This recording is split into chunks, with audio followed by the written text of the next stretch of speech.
জানতে বা বুঝতে একটু আমাদের সুবিধা হবে। এখানে দেখো আমার একটা উদ্দীপক আমি তোমাদেরকে একটু দেখাইতেছি। এখানে বলা আছে এই উদ্দীপকটা, একটু আমরা অঙ্কটা পড়ি। জসিম, আমিন ও সাদি একটি অংশীদারি ব্যবসায় 3 জন অংশীদার। তারা ব্যবসায় লাভ ক্ষতি যথাক্রমে 3:2 অনুপাতে বন্টন করে নেয়।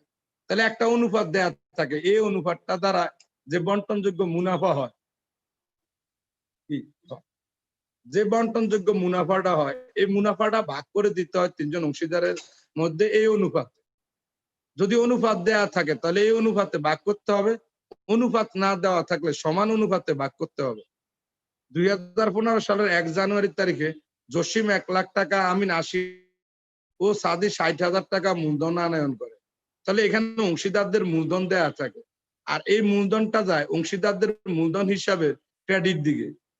আমরা দুইটা হিসাব করি এই অংশীদারি ব্যবসায়, একটা লাভ লোকসান আবন্টন হিসাব আর একটা অংশীদারদের মূলধন হিসাব। তো এই মূলধন যায় অংশীদারদের মূলধন হিসাবে। অংশীদারদের মূলধন ও উত্তোলন এর উপর 10% ও 5% হারে সুদ ধরতে হবে। সুদগুলো আসে আবন্টন ও মূলধন। সাদি ব্যবসায় সার্বক্ষণিক দায়িত্ব পালনের জন্য 1,000 টাকা করে বেতন পাবেন, বেতনও আছে। অংশীদারগণ বছরের মাঝামাঝি সময় নগদ উত্তোলন করেন। জসিম এত, আমিন এত, সাদি এত, তাহলে একটা নগদ উত্তোলনের পরিমাণ থাকে। নগদ উত্তোলন ছাড়াও সাদি 1500 টাকার পণ্য উত্তোলন করে, পণ্য উত্তোলনও আছে। জসিম 1/10/15 তারিখে 20,000 টাকা অতিরিক্ত মূলধন আনয়ন করে। উপরোক্ত সমন্বয়গুলো সাধনের পূর্বে 2015 সালের 31 ডিসেম্বর তারিখে মুনাফার পরিমাণ 69,350 টাকা। দেখো খতে চাইছে লাভ লোকসান আবন্টন হিসাব, গতে চাইছে অংশীদারদের মূলধন হিসাব। তাহলে অংশীদারদের মূলধন হিসাবের অংশীদারি ব্যবসায় উদ্দীপকটা এই ধরনের দেওয়া থাকে। এখন আমাদের এখান থেকে দুইটা জিনিস করতে হয়, একটা লাভ লোকসান আবন্টন হিসাব, আরেকটা হলো অংশীদারদের মূলধন হিসাব। তো আমরা আবন্টন হিসাবটা শুরু করছি। আবন্টন হিসাবের ক্রেডিট দিকটা আগে আমরা করব, ক্রেডিট দিক। তাহলে আমরা প্রত্যেকটা অংশীদারি ব্যবসায়ের উদ্দীপকে নিট মুনাফা দেয়া থাকে, একটা মুনাফার পরিমাণ দেয়া থাকে। তাহলে ক্রেডিট দিকে প্রথমে ওই মুনাফাটা লিখতে হয়। তাহলে একটু দেখো হিসাব, লাভ লোকসান হিসাব, একটা ফার্স্ট ব্র্যাকেট দিয়ে লেখো নিট মুনাফা। তাহলে ক্রেডিট দিকে প্রথমে আসে আমাদের নিট মুনাফা। লাভ লোকসান আবন্টন হিসাবের ক্রেডিট দিকে প্রথমে আসে নিট মুনাফা। আর আবন্টনের ক্রেডিট দিকে কি কি আসে? উত্তোলনের সুদ আসে, পণ্য উত্তোলন আসে, অগ্রিম খরচ আসে, বকেয়া আয় আসে। তাহলে লাভ লোকসান হিসাব, নিট মুনাফা, উত্তোলনের সুদ, পণ্য উত্তোলন, এই জিনিসগুলো আমাদের ক্রেডিট দিকে আসে। তা আমরা যখন উত্তোলনের সুদ ধরবো, আমরা দেখছি যে অংশীদার আছে 3 জন, যে উদ্দীপকটা দেখলাম। উত্তোলনের সুদ ধরতে বললে 3 জনের উত্তোলনের সুদ ধরতে হবে। তাহলে এই জন্য আমাদের একটা হেডিং দিতে হয়, অংশীদারদের মূলধন হিসাব।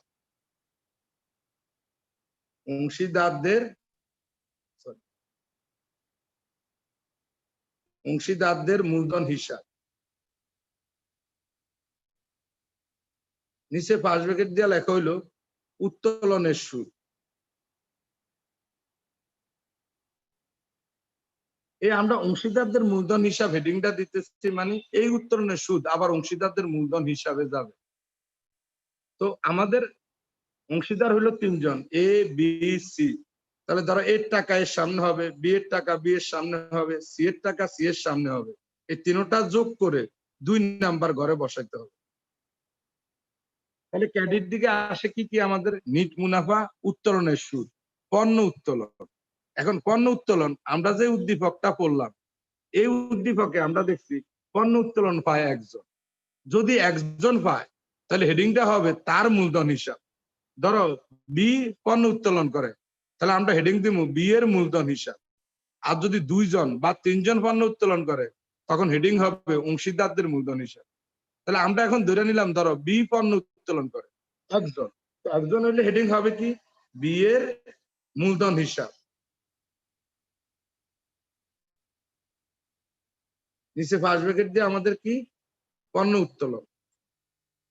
তো উদ্দীপকে যদি পণ্য উত্তোলন থাকে তাহলে পণ্য উত্তোলনটা আবন্টনের ক্রেডিট দিকে আসে। তাহলে ম্যাক্সিমাম সময় এই তিনটে আইটেম আবন্টনের ক্রেডিটে আসে, আর কিছু আসে না। যে নিট মুনাফা, উত্তোলনের সুদ, পণ্য। এরপর যদি উদ্দীপকে থাকে অগ্রিম খরচ যদি দেয়া থাকে, যেমন অগ্রিম ভাড়া, অগ্রিম বীমা, এই অগ্রিম যদি কোনো খরচ দেয়া থাকে তাহলে অগ্রিম খরচটাও ক্রেডিট দিকে আসে। বকেয়া আয় যদি দেয়া থাকে তাহলে বকেয়া আয়টাও ক্রেডিট দিকে আসে। যদি এগুলা দেয়া থাকে তাইলে হবে, না দেওয়া থাকলে হবে না। আর এগুলার কোনো হেডিং হবে না, কারণ এগুলো অংশীদারদের থাকে না, এটা প্রতিষ্ঠানের থাকে। এই জন্য এগুলার কোনো হেডিং দিতে হয় না। যেমন ধরো অগ্রিম বীমা আছে, তাহলে আমরা লিখবো জাস্ট অগ্রিম বীমা 2 নম্বর ঘরে টাকাটা। তো আমাদের ক্রেডিট দিকটা হইলো এই আসে, আর কিছু আসে না। ক্রেডিট দিকে নিট মুনাফা, উত্তোলনের সুদ, পণ্য উত্তোলন, অগ্রিম খরচ, বকেয়া, হাইস্ট এই জিনিসগুলো আসে, আর কিছু আসে না। উঠানো হয়েছে সবার? জি স্যার। তাহলে এবার আমরা ডেবিট দিকে যাব। ডেবিট দিক দেখো, ডেবিট দিকে যদি আমাদের কোশ্চেনের মধ্যে ধরো বকেয়া খরচ দেওয়া থাকে তাহলে বকেয়া খরচটা আসবে। যদি দেওয়া থাকে, প্রত্যেক উদ্দীপকে দেওয়া থাকে না, একটা দুইটা উদ্দীপকে আসে, আসলে আমরা এটি দিব বকেয়া খরচ, অগ্রিম আয়, অগ্রিম আয় 2 নাম্বার ঘরে, কুঋণ সঞ্চিতি, কুঋণ সঞ্চিতি,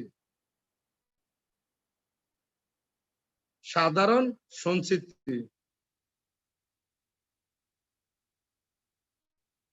এই জিনিসগুলো যদি আমাদের উদ্দীপকে দেয়া থাকে তাহলে আসবে, যদি উদ্দীপকে না দেওয়া থাকে তাহলে আসবে না। বকেয়া খরচ, অগ্রিম আয়, কুঋণ সঞ্চিতি, সাধারণ সঞ্চিতি। তাহলে সবসময় আসে কি কি? মূলধনের সুদ, বেতন, ঋণের সুদ, কমিশন। মূলধনের সুদ, বেতন, ঋণের সুদ, কমিশন, এই 4টা আইটেমে বেশি আসে। মূলধনের সুদ, বেতন, ঋণের সুদ, কমিশন।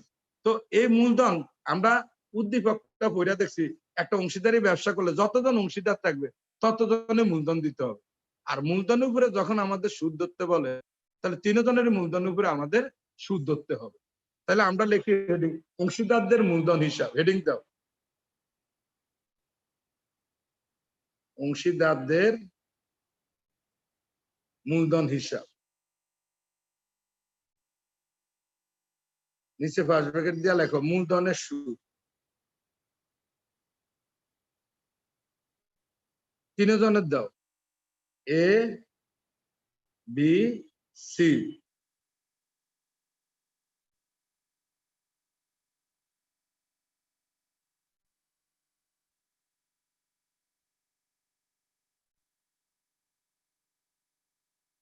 তো আমরা বলছি মূলধনের সুদ, বেতন, ঋণের সুদ, কমিশন।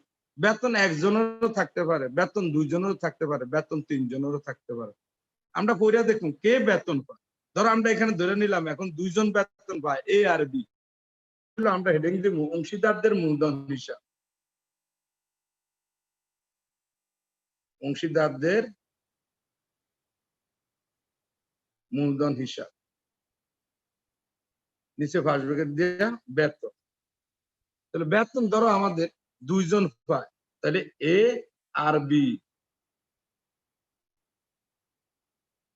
দুইটা যোগ করে 2 নাম্বার করে দিব।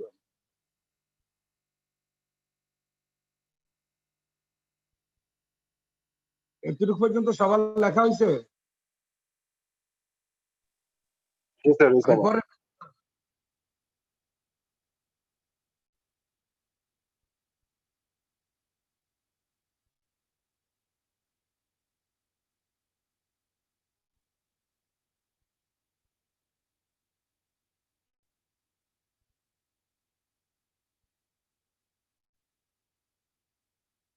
শুভ লেখা হয়েছে?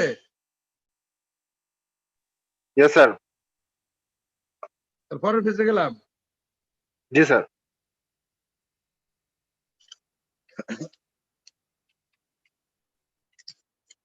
স্যার একটু দাঁড়ান, একটু একটু দেখাইতাম,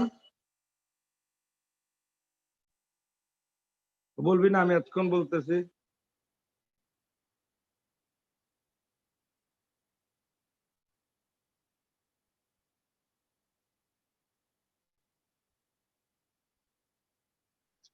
ঠিক আছে স্যার।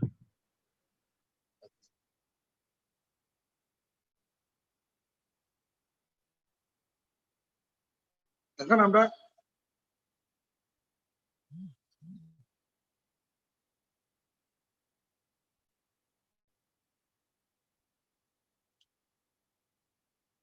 এখন দেখো, তাহলে ডেবিট দিকে আমরা বলছি মূলধনের সুদ, বেতন, ঋণের সুদ, কমিশন আসে। তাহলে আমরা মূলধনের সুদ দিলাম, বেতন দিলাম, এবার আমাদের আসবে ঋণের সুদ। ঋণটা অঙ্কের ভিতরে কোথাও আসে না, শুধু ঋণের সুদটা আবন্টনে আসে। ঋণের সুদটা শুধু আবন্টনে আসে, ঋণ অঙ্কের মধ্যে কোথাও আসবে না। আর ঋণ দেওয়া থাকলে ঋণের উপরে সুদ ধরতে হয়, ঋণ দেওয়া থাকলে ঋণের উপরে সুদ ধরতে হয়। ধরো সি প্রতিষ্ঠানে ঋণ দিছে, তাহলে আমরা হেডিংটা দিব সি এর ঋণ হিসাব। ঋণ হিসাব নিচে ফার্স্ট ব্র্যাকেট দিয়ে আমরা লিখবো ঋণের সুদ। আর এটা মূলধনে যাবে না, এই জন্য মূলধন হিসাব হেডিং হয় না। ঋণের সুদটা শুধু লাভ লোকসান আবন্টনে যায়, এই জন্য আমরা আবন্টনের ডেবিট দিকে লিখছি কি সি এর ঋণ হিসাব, ঋণের সুদ। তো ঋণ একজনই দেয়, ঋণ একাধিক লোক দেয় না, তো যে দিব তার ঋণ হিসাব হবে। কমিশন, কমিশনও একজনই পায়, তাহলে আমরা ধরলাম বি কমিশন পায়। তাহলে আমরা এখানে হেডিং দিব কি বি এর মূলধন হিসাব, বি এর মূলধন হিসাব। নিচে ফার্স্ট ব্র্যাকেটের ভিতরে আমরা লিখবো কি কমিশন। 2 নাম্বার ঘরে টাকাটা যাবে আমাদের। তাহলে আমাদের আবন্টন শেষ। আবন্টনের ডেবিট দিকে আসে মূলধনের সুদ, বেতন, ঋণের সুদ, কমিশন। এই 4টা আইটেম আমাদের ডেবিট দিকে আসে। এখন আমরা দেখব আমাদের কি আসলে ক্রেডিট দিকে টাকা বেশি করার পর না ডেবিট দিকে টাকা বেশি। ম্যাক্সিমাম সময় ক্রেডিট দিকে বেশি হয়, তাহলে ক্রেডিট দিকটা আমরা আগে যোগ করব।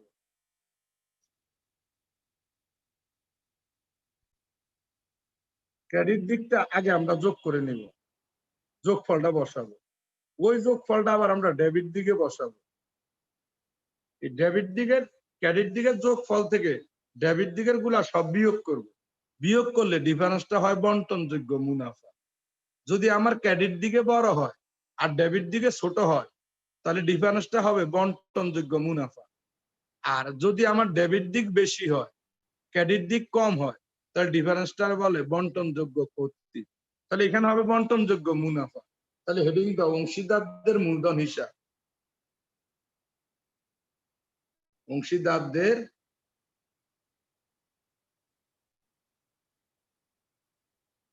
মূলধন হিসাব। নিচে ফার্স্ট ব্র্যাকেট দিয়ে লিখবা বন্টন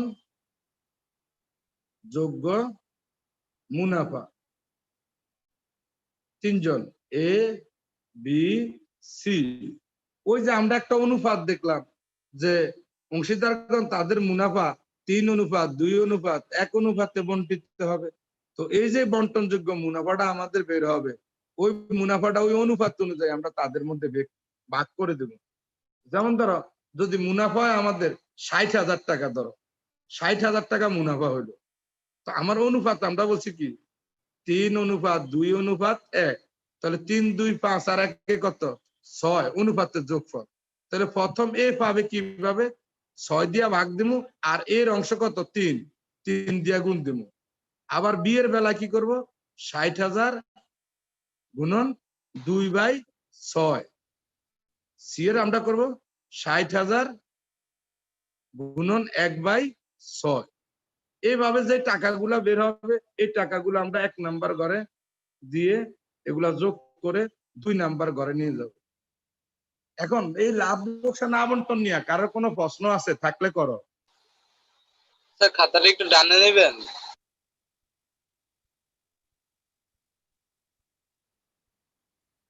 এখন ঠিক আছে? আর একটু নেন স্যার।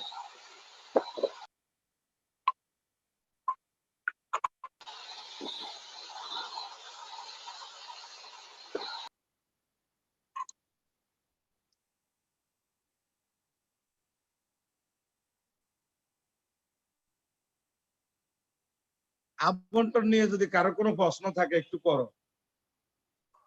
স্যার আমাকে এই অনুপাতের টা একটু বুঝিয়ে দিলে ভালো হতো। মানে এই 60,000 টাকাটা স্যার কোন জায়গা থেকে নিব স্যার? 60,000 আমি ধরে নিছি আর কি। ধর আমি যে জি স্যার, আবন্টনের মানে থেকে যোগ করলাম, যোগ করিয়া জি স্যার। ওই যোগ ফল থেকে ডেবিট দিকের গুলা বিয়োগ করলাম। তাহলে বিয়োগ করিয়া ধর আমি ধরে নিলাম যে 60,000 টাকা হইলো। এটা তো যে কোনো ও ফিগার হইলো। আচ্ছা। আমি একটা ধরে জি নিলাম স্যার, আর কি। এবার বুঝতেছি। টাকাটা কই থেকে নিব স্যার ওইটা আমি বুঝতে পারছি না। আচ্ছা ঠিক আছে।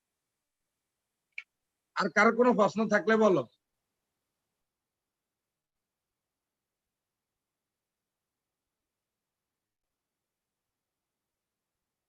তো আমাদের এই অংশীদারি ব্যবসায়ের আমরা করতেছি 3টা পদ্ধতি: পরিবর্তনশীল পদ্ধতি, স্থায়ী মূলধন পদ্ধতি, সমন্বিত মূলধন পদ্ধতি। আমরা তার মধ্যে করতেছি পরিবর্তনশীল মূলধন পদ্ধতি। এই পরিবর্তনশীল মূলধন পদ্ধতিতে আমাদের করতে হয় 2টা জিনিস: একটা লাভ লোকসান আবন্টন হিসাব, আরেকটা হলো অংশীদারদের মূলধন হিসাব। তো আবন্টনটা আমরা শিখলাম যে আবন্টন ডেবিটে কি আসে, ক্রেডিট দিকে কি আসে। এবার আমরা মূলধন হিসাবটা শিখবো। তাহলে নগদান বই 3 ঘর নগদান বই যেভাবে ঘর রাখি ওইভাবে একটু খাতাটা ঘুরে নাও।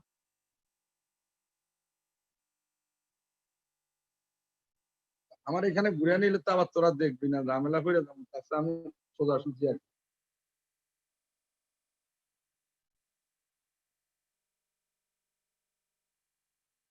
তারিখ, বিবরণ, পৃষ্ঠা, এক, দুই, দুই, তিন, তিন। তাহলে আমাদের গড়টা হবে কি? গড়টা একটু দেখো। গড়টা হলো আমাদের ডেবিট দিকে হবে তারিখ, ডেবিট ক্রেডিট 2টা দিক আছে। তো ডেবিট দিকে আমাদের প্রথম গড়টা হবে তারিখ, তারপর হইলো বিবরণ,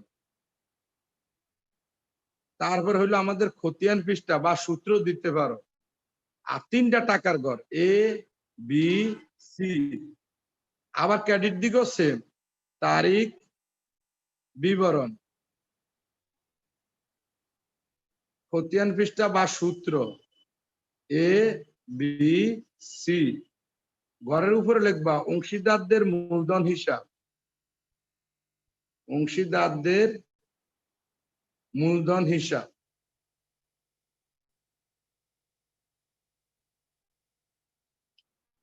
তাহলে আমাদের গড়টা কি? তারিখ, বিবরণ, খতিয়ান পৃষ্ঠা এ, বি, সি, 2 দিকেই সেম।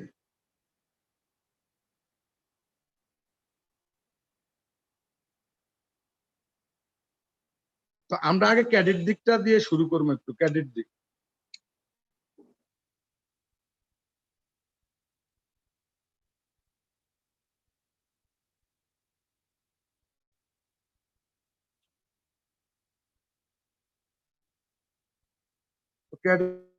আমাদের সাল হইলো 2020-19।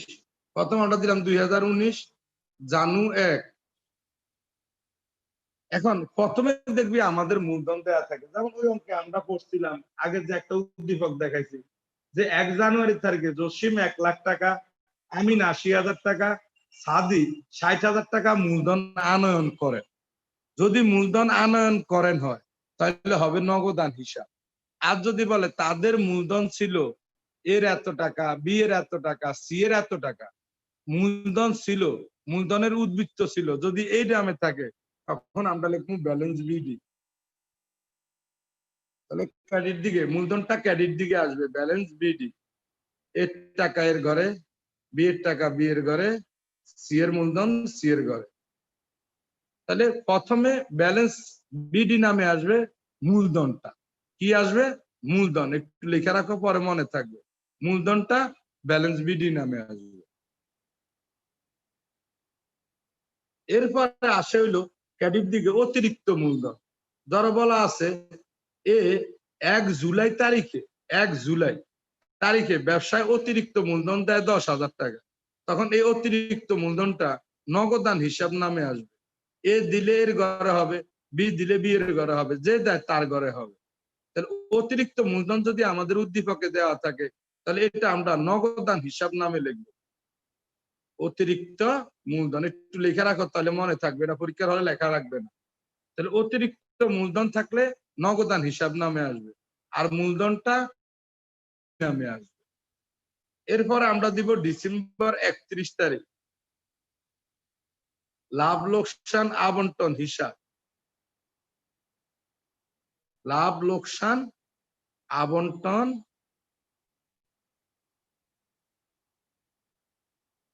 হিসাব। তো এই লাভ লোকসান আবন্টন হিসাবের মানে কি? মানে হলো আবন্টনের ডেবিট দিকের গুলা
নিয়মটা দেখো, সার্বক্ষণিক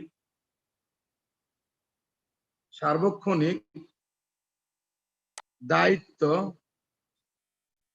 পালনের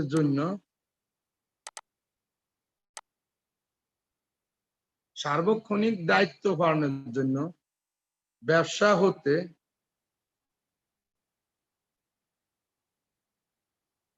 এ 1000 টাকা ও বি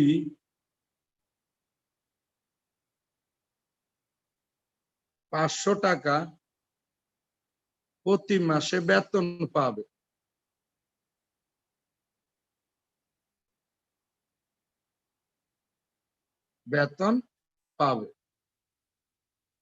এরকম উপরে একটা তোমার লাইন দেওয়া থাকবে যে সার্বক্ষণিক দায়িত্ব পালনের জন্য ব্যবসা হতে প্রতি মাসে এ 1000 টাকা ও বি 500 টাকা বেতন পাবে। আর আমরা দেখব নিট মুনাফার আগে কি লেখা থাকে। যদি নিট মুনাফার আগে লেখা থাকে উপরোক্ত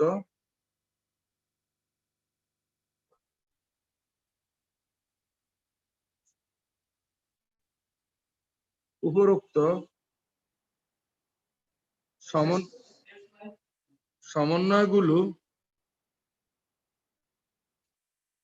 সাধন করার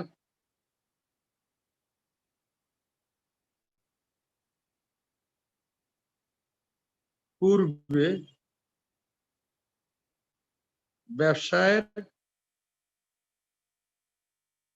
মুনাফা 1 লাখ টাকা। এটা আমরা বলছি যদি উপরে লেখা থাকে যে বেতন পাবেন নিচে একটা আন্ডারলাইন করো, আর নিট মুনাফার আগে পূর্বের নিচে একটা আন্ডারলাইন করো। তো এরকম যদি বলা থাকে যে তারা বেতন পাবে, আবার নিট মুনাফার আগে বলা আছে পূর্বে, মানে বেতন দেওয়ার পূর্বে মুনাফা এত, তাইলে এই ক্ষেত্রে বেতনটা দুই দিকেই আসবে। তাহলে লেখো, উত্তরটা লেখো, এই ক্ষেত্রে বেতন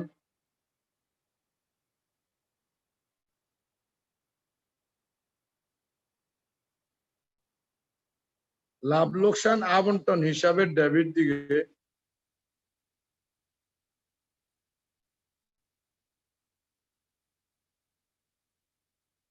লাভ লোকসান আবন্টন হিসাবের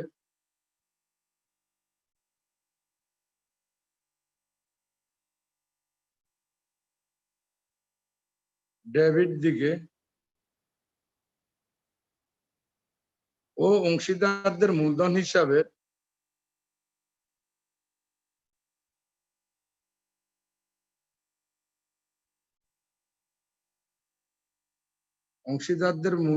হিসাবে ক্রেডিট দিকে বসবে।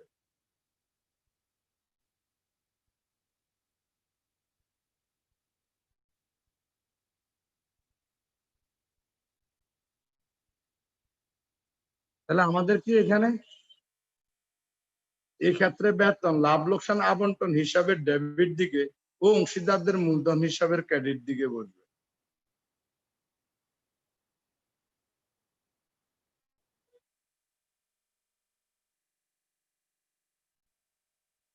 লেখা হয়েছে সবার এতটুক?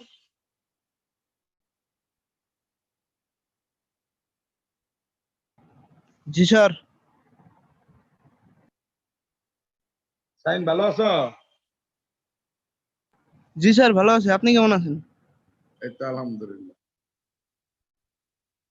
আর সবারও একটু বলি, একটু যারা বন্ধু বান্ধব আছে একটু এই যে অনলাইন গ্রুপে একটু ভর্তি হইতে বলো। এখন তো আর কলেজ খোলে না, এই জন্য আমরাও খুলতে পারতেছি না সরকারের বিধি নিষেধের কারণে। এখন তোমরা যদি একটু কিছু স্টুডেন্ট একদম কমে গেছে অনলাইন ক্লাস, একটু তোমরা বইলো। আর এখন থেকে সব ইনফরমেশন পাইবা কিন্তু তোমরা সামিট পেজে। এই স্টুডেন্টদের গ্রুপ বা টিচারদের গ্রুপ, ওই গ্রুপে আর কোনো ইনফরমেশন দেওয়া হবে না। সব ইনফরমেশন যাবে সামিট অনলাইনে। ক্লাস কয়টা, জুম আইডি, পাসওয়ার্ড সব ওইখানে, রুটিন। তো সবাই সামিট অনলাইন গ্রুপে সবসময় একটু খেয়াল রাখো।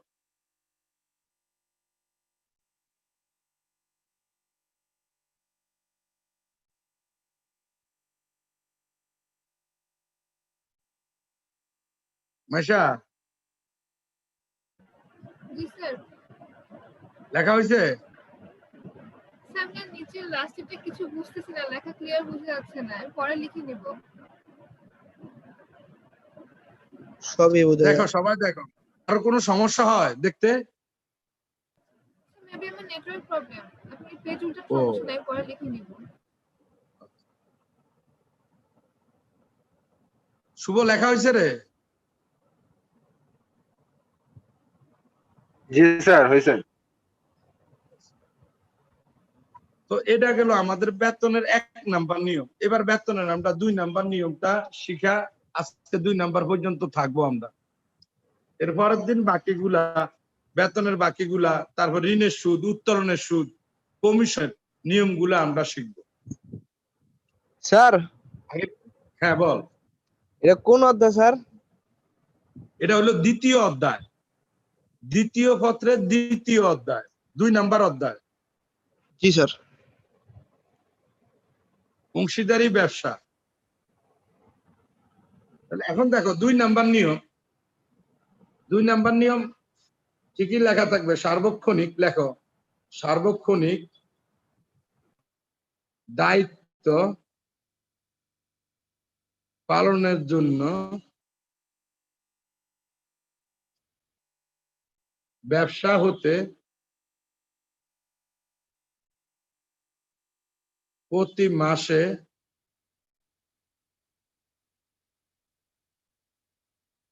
600 ও 500 টাকা বেতন পাবে।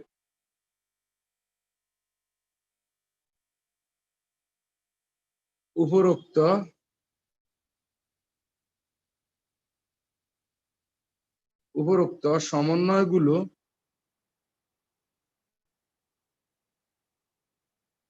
সাধন করার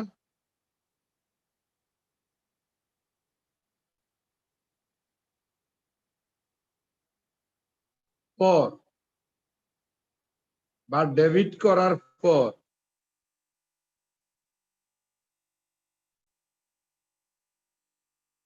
ব্যবসায়ের মুনাফা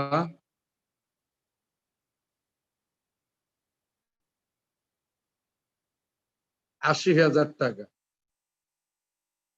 তো আমার 1 নাম্বার থেকে 2 নাম্বারের মধ্যে পার্থক্য কোথায়, ডিফারেন্স কোথায়? 1 নাম্বারে আমরা বলছি বেতন পাবে, এখানেও ঠিক আছে বেতন পাবে। আর ডিফারেন্স হলো আমরা লিখছি উপরোক্ত সমন্বয়গুলো সাধন করার পূর্বে, আর এখানে লিখছি আমরা পর। তাহলে ডিফারেন্সটা হইলো পরে। পূর্বে বললে বেতনটা আবন্টনও আসে, মূলধনও আসে, কিন্তু নিট মুনাফার আগে যদি পর কথাটা উল্লেখ থাকে তাহলে শুধুমাত্র এই বেতনটা যাবে শুধু অংশীদারদের মূলধন হিসাবে, লাভ লোকসান আবন্টনে আসবে না। কারণ সমন্বয় সাধন করে ফেলছে, ওইটা নিট মুনাফা করছে, তার মানে আবন্টনে হিসাবভুক্ত করছে, এই জন্য আর আবন্টনে আসবে না, শুধু অংশীদারদের মূলধন হিসাবে আসবে। তাহলে এখানে লেখা হইলো উপরোক্ত সমন্বয়গুলো সাধন করার এই ক্ষেত্রে বেতন, সরি লেখো, এই ক্ষেত্রে বেতন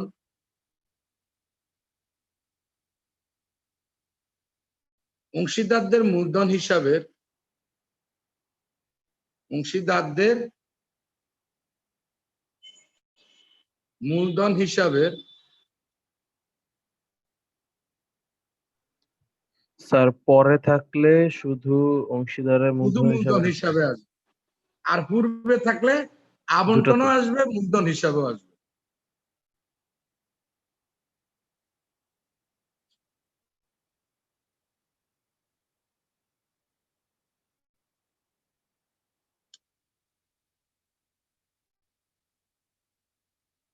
লিখছি, এখানে লিখলাম আমরা সার্বক্ষণিক দায়িত্ব পালনের জন্য ব্যবসা হতে প্রতি মাসে 600 ও 500 টাকা বেতন পাবে। উপরোক্ত সমন্বয়গুলো সাধন করার পূর্বে প্রতি মাসে এ 600 বি 500, সরি অংশীদার নাম দেন, প্রতি মাসে এ 600 ও বি 500 টাকা বেতন পাবে।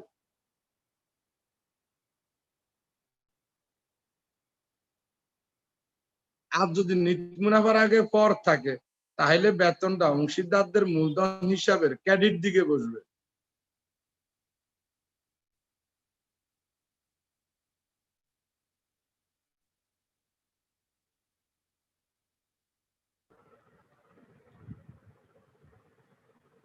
মানে স্যার পরে বললো এটা খরচ হয়ে যাবে, এই জন্য এটা ক্রেডিট। মানে এটা আগে খরচ হয়ে গেছে, আগে এটা দিয়ে দিচ্ছে, মানে মূলধনের সুদ পাইতো, মূলধনের সুদ দিয়ে দিচ্ছে, মানে আবন্টনের হিসাবভুক্ত হয়ে গেছে। ও এই জন্য আর আবন্টন আসবে না, শুধু মূলধন হিসাবে আসবে। ক্লাস চলতেছে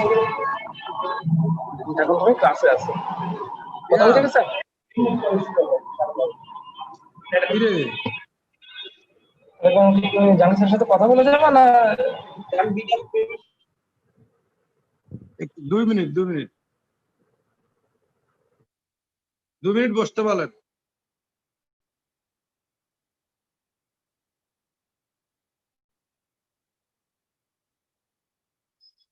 তাহলে আজকে আমরা এই পর্যন্ত রাখলাম, এরপরে ইংলিশ ক্লাস শুরু হইব 5-7 মিনিট পরে, একটু থাইকো তোমরা। জি স্যার, আসসালামু আলাইকুম স্যার। হ্যাঁ, এই নিয়মগুলো একটু ভালো করে সবাই পড়ো, একটু দেখো আসসালামু আবন্টন আলাইকুম ডেবিট দিয়ে কি আসে, ক্রেডিট দিয়ে কি আসে, তারপর হইলো মূলধন হিসাবে ডেবিট দিয়ে কি আসে, ক্রেডিট দিয়ে কি আসে, আর বেতনের এই দুইটা নিয়ম। আমি সবার নাম দুইটা দুইটা কিন্তু এগুলা জিজ্ঞেস করবো, জি স্যার, সবাই পড়ে আসবো। সবাই ভালো থাকেন, আসসালামু আলাইকুম। আসসালামু আলাইকুম স্যার।